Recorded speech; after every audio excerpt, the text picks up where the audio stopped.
สวัสดีครับเว้าได้เลย ตาบรรทัดอืมรัฐบาลไทยพี่น้องเพิ่นให้เพิ่นตื่นกล้อง ตาบรรทัดเพิ่นบ่ใครเข้าเนาะค่ะนี่ล่ะผู้เพิ่นว่างแนวทาง อันนี้จะเป็นรัฐบาลไทยค่ะ มาบ้านหาเพิ่นแนวทางของเพิ่นเอามาให้ FC เห็นเบิ่งเพิ่นหนาว นี่เอายกขึ้นดูตา นี่ล่ะตาบรรทัดตัวจริงเสียงจริงค่ะ อันลาวพัฒนาเพิ่นก็ให้ไปว่างนี่ล่ะค่ะ ตาบรรทัด แนวทางรัฐบาลไทยเด้อค่ะมืออื่นออกเนาะกราบขอบคุณหลายๆเด้อค่ะตาเท่านี้ล่ะค่ะเอาตาบ่ฝากยังหา FC บ่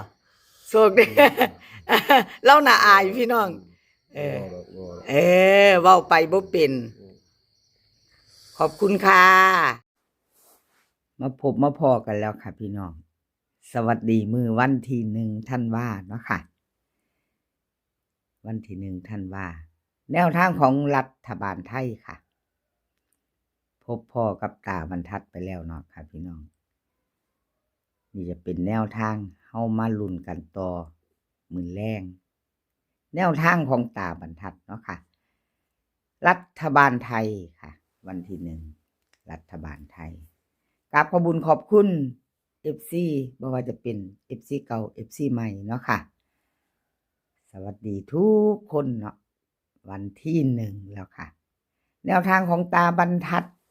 รัฐบาลไทยค่ะรัฐบาลไทย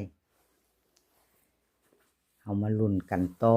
วันที่16หลุดไปเด้อค่ะตาบรรทัด14537วันที่16หลุดไป16ที่ผ่านมาพฤศจิกายนเนาะค่ะ1ธันวาค่ะพี่น้องวันที่1ธันวา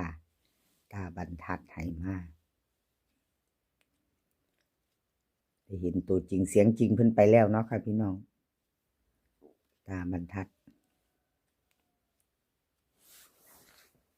มาลุ้นแนวทางของเพิ่นรัฐบาลไทยค่ะวิ่งรูดค่ะตาบรรทัด7กับ2บนล่างเนาะค่ะทั้งบนทั้งล่าง7กับ2แต่ว่าเพิ่นเน้น2เนาะค่ะ2ตัว4หาง73 72 24 25 3ตัว724 272ร่อง7ค่ะเด่น2รอง7รัฐบาลไทยของตาบรรทัดวิ่งรูดเน้น72กับ24ค่ะ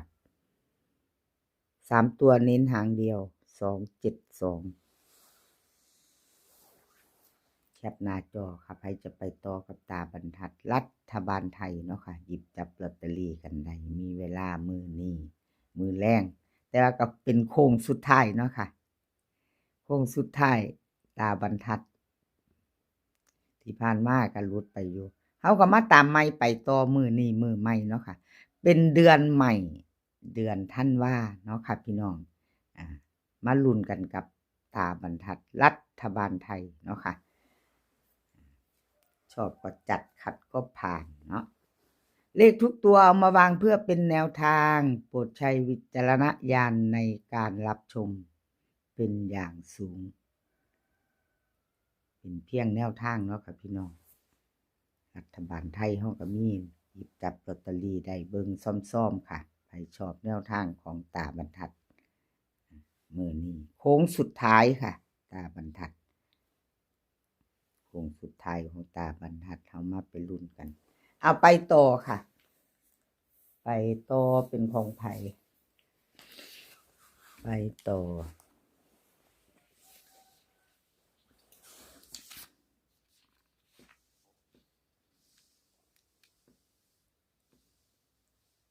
ของเจ๊อุ๋ยค่ะเจ๊อุ๋ยรัฐบาลไทยค่ะที่ผ่านมาวันที่16 41 145บน3ตัวเนาะค่ะ37ล่างเพิ่นเข้าเป็น1ค่ะวิ่ง1ตัวเดียวเนาะ2ตัวไม่มาไม่เดินค่ะเจ๊อุ๋ยขอโทษขออภัยหลายๆค่ะที่แนวทางของเพิ่นบ่เข้าบ่เดินเนาะรัฐบาลไทย จับคู่ไม่มาค่ะ2ตัวล่างก็มา3ตัวก็มาตัวเดียวเนาะพี่น้องมาแต่1เนาะกราบขอบคุญขอบคุณเจ้อุ๋ยค่ะที่ให้แนวทางมาวางทางช่องของเจตาพารวยเนาะค่ะรัฐบาลไทยของเจ้อุ๋ยมื้อนี้ก็วันที่1แล้วพี่น้องบ่าย4 โมงลุ้นกันเนาะรัฐบาลไทยใครจะไปต่อกับเจ้อุ๋ยก็เตรียมแคปหน้าจอเนาะค่ะเตรียมแคปหน้าจอไว้มื้อแรงรัฐบาลไทยออกมื้อนี้เป็นวันจันทร์เนาะค่ะเป็นวันจันทร์ที่1 ธันวามาค่ะมาลุ้นกันวิ่งบนล่างค่ะเจ้อุ๋ยให้มา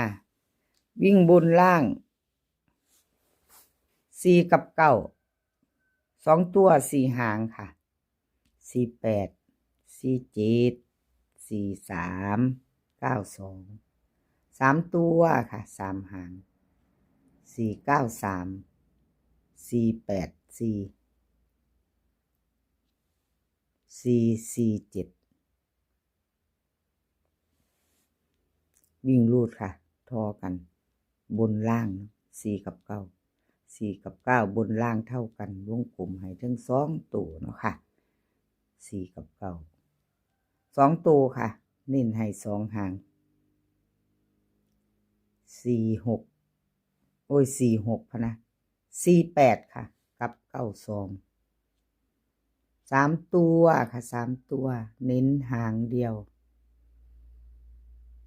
484แคปหน้าจอค่ะใครชอบแนวทางของเจ๊อุ๋ยเนาะรัฐบาลไทยเนาะค่ะรัฐบาลไทยมือแรงค่ะรัฐบาลไทย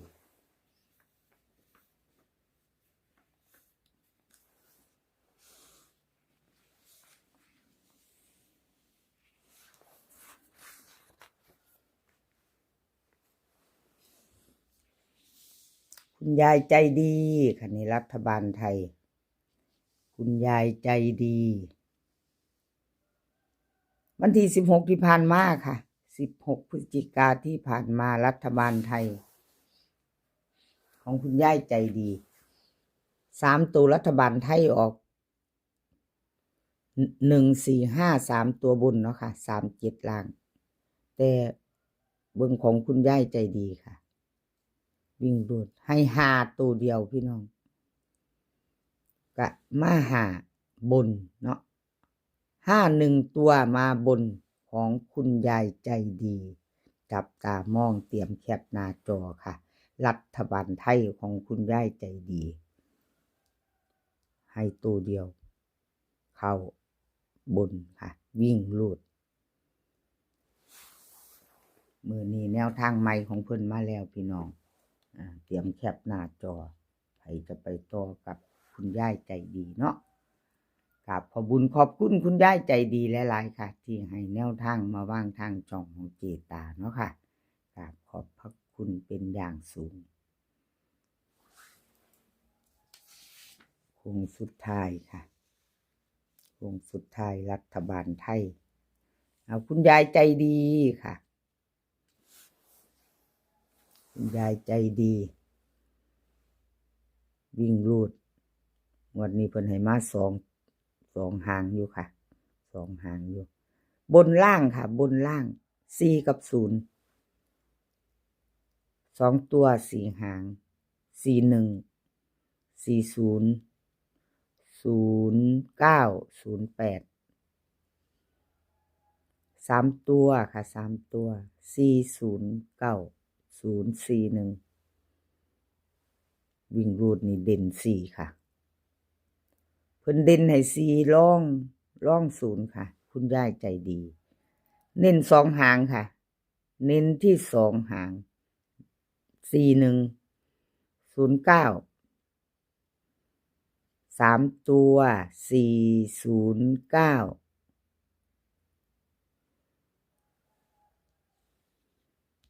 เด่น4เด้อค่ะ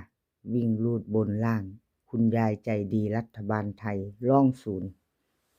ลองศูนย์ค่ะจับตามองชอบก็จัดขัดก็ผ่านนะคะแคปหน้าจอใครจะไปต่อกับเพิ่นคุณยายใจดีรัฐบาลไทยค่ะมื้อนี้บายไปรุ่นกันกับคุณยายใจดี FC ที่รอคอยถามหาคุณยายใจดีมากค่ะแคปหน้าจอไว้รุ่นมื้อแรงรัฐบาลไทยเนาะค่ะรัฐบาลไทยคลิปนี้ขอให้พี่น้องโชคดีค่ะมื้อแรงบายเนาะโชคดีกันทุกคนกับรัฐบาลไทยมื้อนี้ก็ขอให้มีความสุขค่ะขอให้สุขภาพร่างกายกันให้แข็งแรงกันทุกคนเดินทางไปไสก็ขอให้ปลอดภัยเด้อค่ะเดินทางไปขอให้มีโชคกลับมาก็ขอให้มีชัยโชคดีมีชัยเนาะค่ะคลิปหน้าพ่อกันไหมค่ะคลิปนี้ก็สวัสดีค่ะ